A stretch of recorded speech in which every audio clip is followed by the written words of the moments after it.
Еврей ұлтының өзіне тән ерекшелігі мен алғырлығы біраз жылдан бері таңғалдырып келетіні рас. Әсіресе бала тәрбиесіндегі амалдарын үлгі етсек, шешім қабылдаудағы, тереңнен ойлаудағы қадамдары туралы ел арасында сөз бар. Ал бүгін ұсынғалы отырған нақыл сөздер сіздерге пайдалы болары сөзсіз. Армысыз көрермен. Біздің арнаға тіркеліп қоюды ұмытпаңыздар, видеоны міндетті түрде соңына дейін көріңіз. Сонымен, еврей халқының нақыл сөздері мен мақалдары. Біз бастаймыз. Қонақ пен балықтың 3 күннен кейін иісі шыға бастайды. Ата-аналар балаларын сөйлеуге үйретсе, балалар оларды сөйлемеуге үйретеді. Адам тым болмаса әуесқойлық үшін өмір сүру керек. Жақсылар жаманды көріп үйренеді. Білмеймін деген, білемін деген кісіден көп біледі. Құлағыңмен естігеніңе емес, көзіңмен көргеніңе сен. Еш нәрсе білмейтінін білген кісі, білімдінің білімдісі. Шындықпен дүниені бағындырған ешкім жоқ. Күні бойы іссіз жүргеннен ауыр іс жоқ. Өтірікшіге берілген ең үлкен жаза, оның шын сөзіне де ешкімнің сенбеуі. Біреудің 10 кемшілігін табу оңай.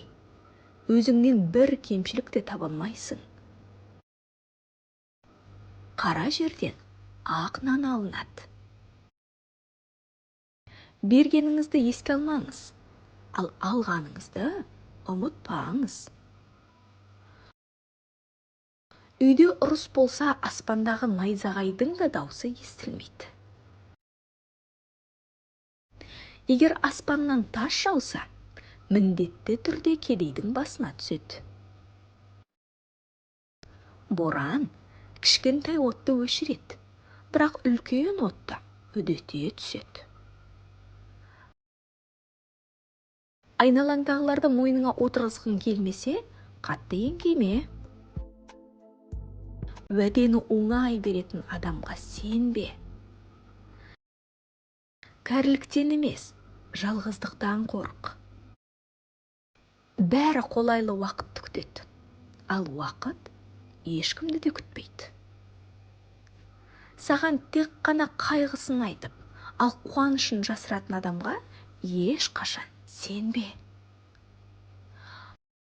Алтын мен кітапты бірдей жерге түсіріп алсаңыз, алдымен кітапты алыңыз.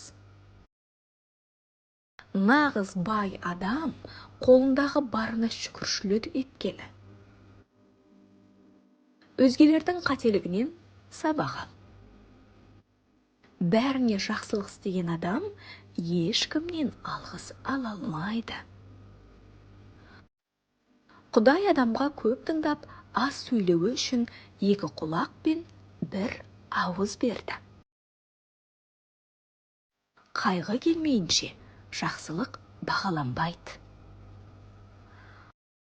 Ақшасының жоқтығына бәрі қапаланады, ал ақылының жоқтығына ешкім. Сізді жақсы көретін ортаға анда-санда ғана барыңыз. Сіздің келгеніңізге қуана қоймаған жерге ешқашан аяқ баспаңыз. Әркім өз деңгейінде сынайды. Біреуден құтылғың келсе, оған қарызға ақша бер. Досым деп бар сырыңды ақтарудан сақ бол. Себебі досыңның да досы бар. Кәрі адамның көруі нашарлағанымен көңілі кемелдене түседі. Әйелдер аузын ашпағанша сұлу, әрі тартымды болады. Ақша санағанды жақсы көреді. Кейде ең үлкен даналық үнсіз қалу болып табылады. Алыстан қарағанда адамдардың бәрі жақсы. Біреуге қызғанышпен қарау, өзіңді ол адамнан төмен санау. Әйелі көп үйдің қонағы аш қалады. Бәріне қолайлы адам болсаңыз, адамдарды басыңызға шығаруға дайын болыңыз. Біткен іске сыншы көп. Ешкімге қызғанышпен қарамаңыз.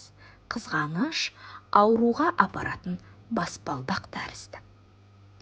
Өткенін көп айтатындар, бүгінге айтары жоқтар. Алдымен өзіңізді өзгертіңіз, сонда өзгелердің де өзгергенін байқайсыз.